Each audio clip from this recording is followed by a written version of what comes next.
Olá, muito boa noite, queridos amigos. Estamos aqui de volta com mais um Polêmica Espírita. Esse aqui é o nosso 11º programa e com um convidado muitíssimo especial, que é o professor César Perry.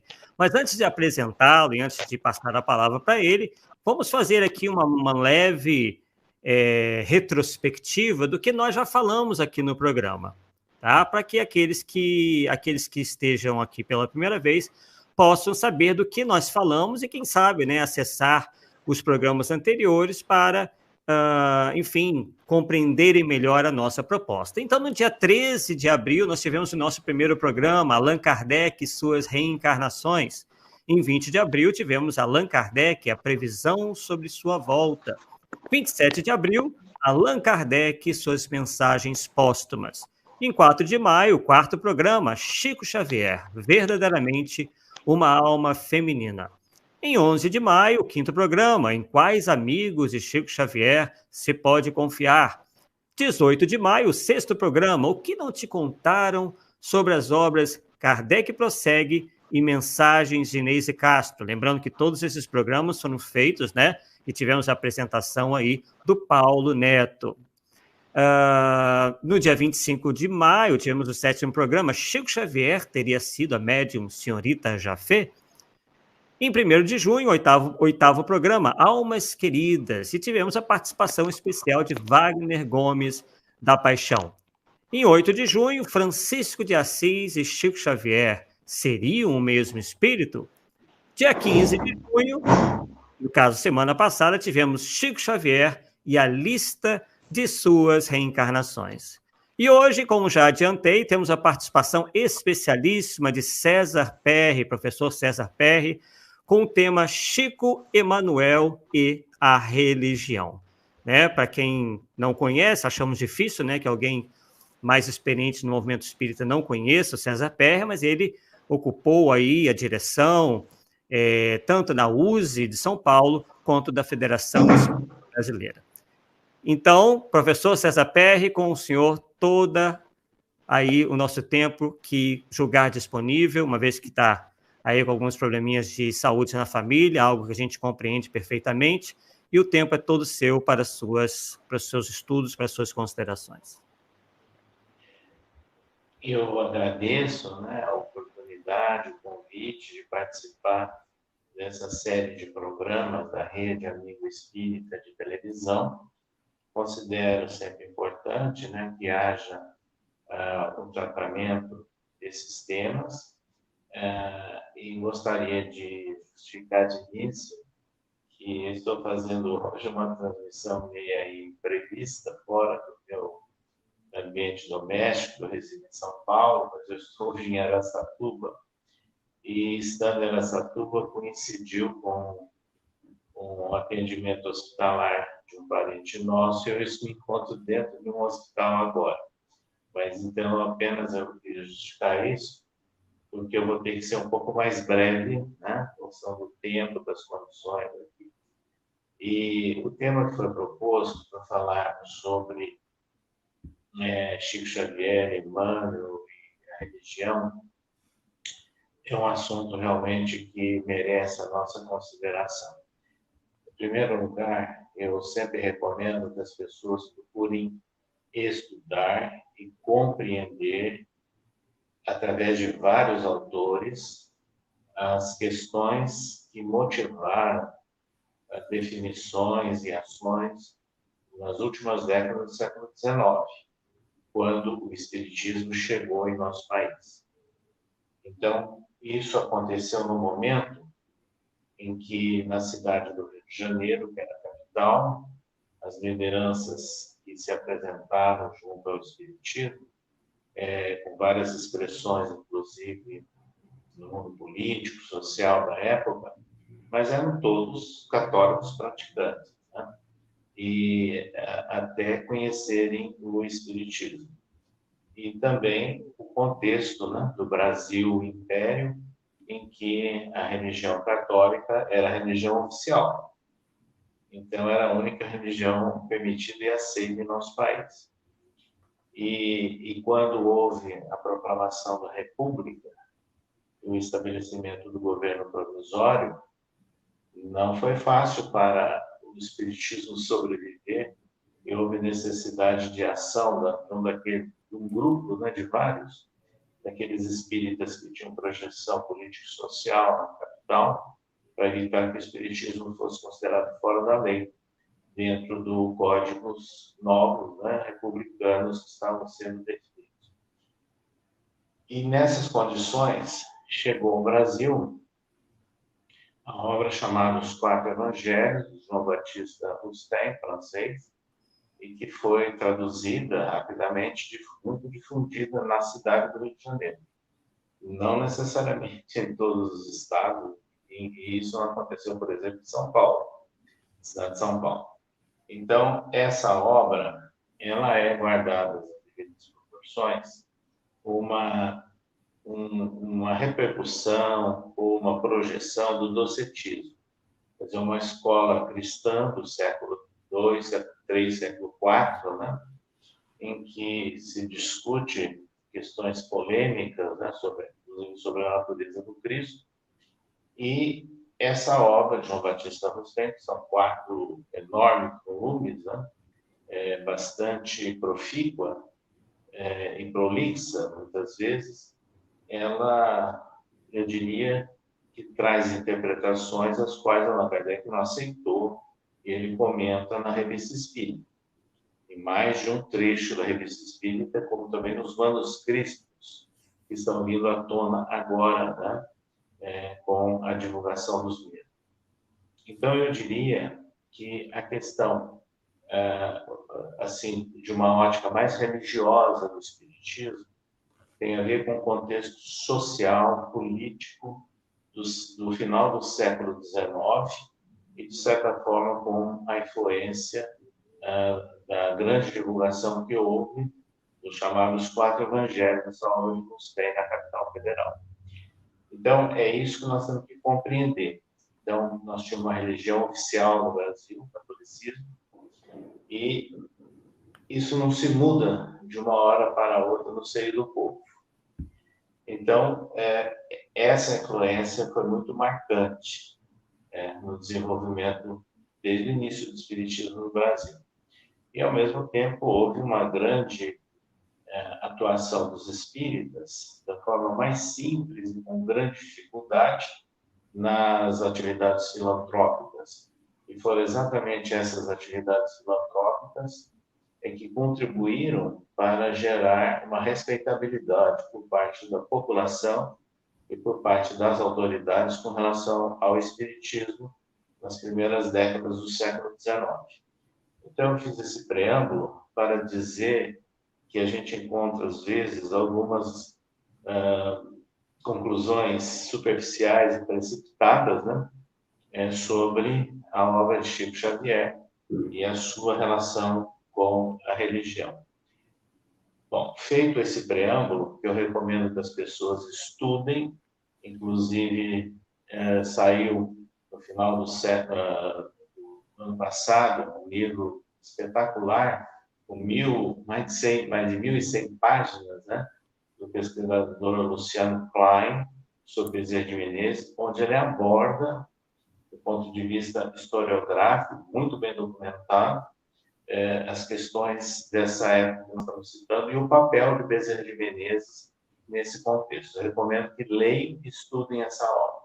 E eu posso adiantar para vocês, que eu fiz o prefácio, que até setembro deve vir a Lume, uma obra sobre Angeli Tortorelli, que era, na cidade do Rio de Janeiro, um dos defensores, né, de uma visão mais científica, mais filosófica e menos religiosa do espiritismo. Uma pessoa de grande respeitabilidade na cidade do Rio de Janeiro, também no período de vivia em São Paulo, mas que muitas biografias ou obras históricas omitem essa figura ou fazem algumas deturpações sobre a sua atuação. Então, eu recomendo muito estudo e muita prudência. Com relação à obra de Chico Xavier, nós gostaríamos de destacar que Chico era um jovem de 17 anos de idade, católico, praticante, embora médium natural, amigo, né, do padre da cidade de Pedro Leopoldo, com atividades à semelhança de coroinha, quando ele acompanhou o atendimento feito por 2 médiuns espíritas a uma das suas irmãs mais velhas, Maria da Conceição Xavier. E no final, essa jovem que estava obsidiada, foi tratada, né, pelo casal, recebeu o Chico a informação que a sua genitora desencarnada, Maria João de Deus, alertava-o que sobre a mesa tinha 2 tesouros. Era o Livro dos Espíritos, o Evangelho segundo o Espiritismo, que o casal havia levado e utilizado nas leituras para a prece e o atendimento da irmã obsidiada.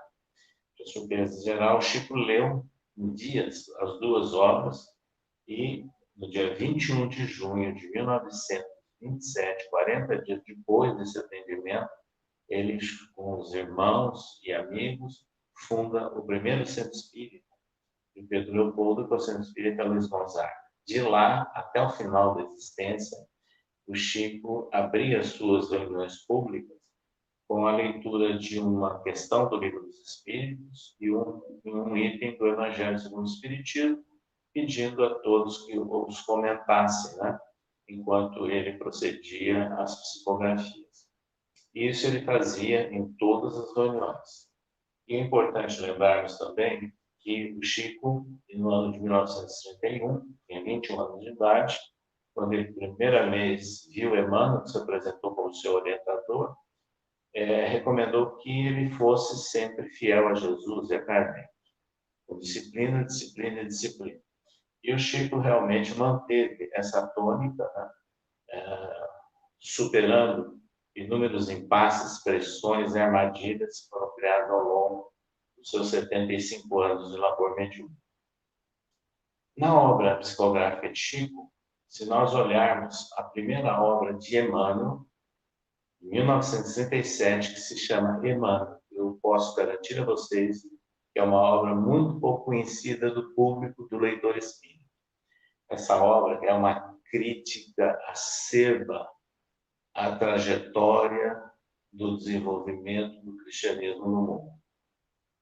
Vale a pena ser lido. E, inclusive, como estávamos às vésperas da Segunda Guerra Mundial, ele faz também uma análise do contexto político da época. Com muita coragem, com muito tirocínio, com muita independência. Então, eu considero importante isso do ponto de vista do autor espiritual, do ponto de vista do médico, do ponto de vista da editora que publicou Emmanuel, psicografado por Emmanuel, que foi a febre naquela época.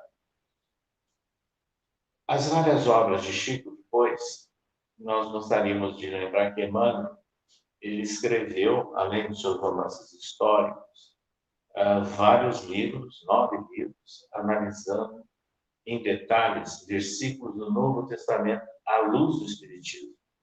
Se nós olharmos esses 1.300 capítulos aproximadamente, então nós vamos entender palavras complexas, trechos aparentemente difíceis do Novo Testamento, mas dentro de uma visão espiritualista e espírita trazida por Emmanuel com base em Allan Kardec.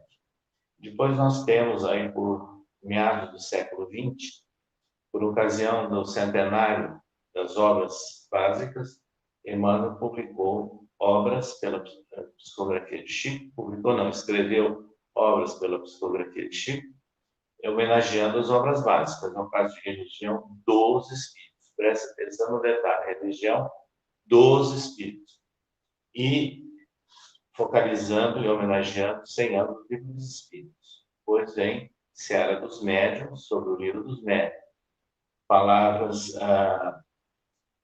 ao Livro da Esperança, sobre o Evangelho segundo o Espiritismo. Justiça Divina, sobre o céu e o inferno. E se nós prestarmos atenção na apresentação feita por Emmanuel no livro Evolução em Dois Mundos, do Espírito André Luiz, nessa apresentação, Emmanuel focaliza itens da mais alta significação presentes no livro A Gênese. Então, ele está indicando, valorizando e homenageando as obras básicas da codificação. E quando nós olhamos a obra de um grande filósofo espírita José Herculano Pires, que viveu no estado de São Paulo, que concluiu um curso de filosofia na USP, com um trabalho que na época se chamava de tese, né? Hoje teria uma outra designação, que gerou seu livro Ser e a Serenidade. Então, era filósofo por formação, jornalista por profissão e defensor árduo das obras de Allan Kardec, a ponto de Emmanuel ter escrito pelo Chico que Herculano Pires era o método que melhor mediu Kardec. Quando nós olhamos as obras do professor Herculano Pires, que são magníficas, né? Como, por exemplo, O Espírito e o Tempo, que analisa todo o processo civilizatório do mundo à luz do Espiritismo, ele se baseia também em obras de Emmanuel, por exemplo, A Caminho da Luz e outras obras, e sem dúvida nenhuma, obras de Kardec, e, como é da sua natureza, em obras ligadas à arqueologia, antropologia, sociologia e história. Mas José Herculano Pires, ele escrevia com o pseudônimo de Irmão Saulo, né? Um grande jornal de circulação na capital paulista, que era o Diário de São Paulo. E Irmão Saulo adotava comentários sobre a obra psicográfica de Chico Xavier. E depois ele escreveu, junto com o Chico, em parceria com o Chico, alguns livros, né? Analisando mensagens da psicografia de Chico, notadamente de Emmanuel. E quando nós olhamos a posição de Herculano Pires com relação à religião, é uma religião num conceito mais aberto, como Kardec tratou exatamente no seu último discurso público, né? Em novembro do ano de 1868, publicado na Revista Espírita de dezembro de 1868, onde fala do laço que deveria unir os homens e que seria uma religião diferente, não uma religião no sentido tradicional, dogmática, né? Formal, que nós estamos acostumados a ver. Emmanuel tem várias mensagens que tratam dessa tônica, né? Trabalhada por Kardec, em coerência com isso, e Herculano Pires trabalha essas ideias. E para sintetizar, para verificar a preocupação, né, de Chico, que sempre foi uma pessoa assim, muito prudente e bastante econômica, né, nas suas declarações públicas, bastante cuidadoso. No ano de 1974, eu me lembro que eu vivi muito bem essa época, surgiu uma tradução do Evangelho segundo o Espiritismo por uma tradicional instituição espírita da cidade de São Paulo, cujo tradutor, na melhor das boas intenções, ele quis adaptar a sua tradução para um português mais popular, mais simples, alterando, portanto, muitas palavras. Quando isso foi publicado, Herculano Pires se levantou e publicou na mídia espírita da época muitas análises, muitos comentários criticando. Qual foi a surpresa? Quando Chico Xavier saiu do seu silêncio em defesa da obra de Kardec. E, junto com Herculano Pires, eles escreveram, foi publicado o livro Na Hora do Testemunho, da editora Paideia. Livro esse que não é conhecido hoje da grande maioria dos leitores espíritas. Então, meus amigos, a editora Paideia, que até hoje publica as obras do professor Herculano Pires, o grande filósofo espírita de nosso país, e que trabalha textos, né, de Chico Xavier, além, obviamente, do codificador Kardec, fica transparente para nós essa posição, né, de Chico, de Emmanuel, num conceito de religião que é coerente com aquele conceito de Kardec. Todavia, o povo brasileiro, dentro da sua formação, da sua tradição, né, e que não se muda de uma hora para outra, tende a adotar características de religiosidade em qualquer ambiente muito parecido com a tradição originária da Igreja Católica. Isso, estou falando dos povos ocidentais que chegaram aqui no Brasil, diferente dos povos de matriz africana. Então, são esses pontos de vista, essas questões, que nós gostaríamos de trazer a vocês nessa oportunidade e de uma forma bastante sintética, né? E lembrando que são temas que nós temos que ler, mas comparando a opinião de vários autores. Foi por isso que eu citei a problemática, o contexto do cenário do final do século XIX, começo do século XX, porque senão a gente passa a ser tendencioso, entre aspas, a crucificar algumas pessoas no pré-julgamento, né? E que não é o caso. Então, era isso que nós gostaríamos de apresentar a vocês nesse primeiro momento. Perfeito, professor. Realmente, né, nós concordamos inteiramente que esse processo histórico tem que ser bem compreendido, uma vez que, né, o que ocorreu no passado se reflete, né, no presente, né? Existe um elo aí realmente entre passado e presente que a gente tem que levar em consideração e procurar estudar.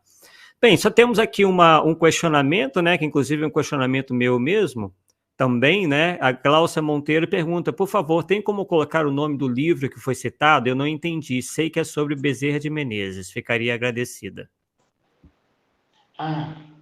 Bezerra de Menezes, O Homem, O Seu Tempo, né? Foi publicado pela editora da Federação Espírita do Estado do Ceará, agora em dezembro de 2021, autoria do Luciano Klein, e ele está disponível não só na homepage da Federação Espírita do Ceará, como também na Amazon, também está disponível. É um livro de grande valor. Eu pretendo adquiri-lo, com certeza, o mais rápido possível. Eu que também tenho um grande interesse por essa parte aí, já fiz alguns estudos a respeito. E para nós encerrarmos, né, liberar o professor César Perry, que está aí realmente precisando ir, né, vamos aqui dar a palavra para o Paulo Neto, que esteve aí desenvolvendo todo esse estudo, né, ao longo todos esses programas, que pergunta o seguinte, César Perry, você deve ter conhecimento que no meio espírita há muitos que acreditam que Chico foi Kardec. Objetivamente, qual é a sua opinião a respeito? Eu conheci pessoalmente o Chico e o visitei durante 20 anos, várias vezes ao ano. Não só nas atividades da Comunhão Espírita Cristã, no Grupo Espírita da Prece, nas peregrinações, como muitas vezes ele nos convidou para ir à residência dele. E conhecemos também algumas atividades na capital paulista. Pelo conhecimento que eu tenho do Chico, pelo que eu ouvia dele falar, comentar com as pessoas os cuidados dele, o perfil psicológico, a maneira de ser de Chico Xavier, eu não acredito nisso. Perfeito, né? Realmente, só confirmando, né, justamente aquilo que nós não tínhamos conversado sobre isso antes, né? Então, bate muito bem com a pesquisa aí que o Paulo Neto andou envidando, né? Ele que não tinha nenhuma ideia pré-concebida e chegou a essas mesmas conclusões. Bem, agradecemos, né, fortemente ao professor César Perry, desejamos aí que possa, né, resolver as questões aí do seu irmão, né, que se encontra hospitalizado, que ele se recupere prontamente. Agradecemos muitíssimo a sua presença e esperamos no futuro, né, ter convosco um outro contato que para a gente vai ser uma grande honra. Obrigado. Estarei sempre à disposição. Muito obrigado a você, ao Paulo e à Rede Amigo Espírita de TV. Nós que agradecemos. Bem, pessoal, então por hoje é só, ok? Foi realmente curto, mas muito densa, né?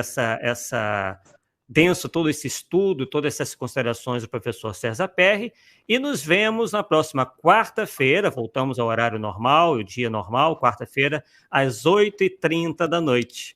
Né? Então, espero vocês lá nesse dia, né? Na próxima quarta-feira, vai ser certamente uma grande satisfação estarmos juntos novamente. Bem,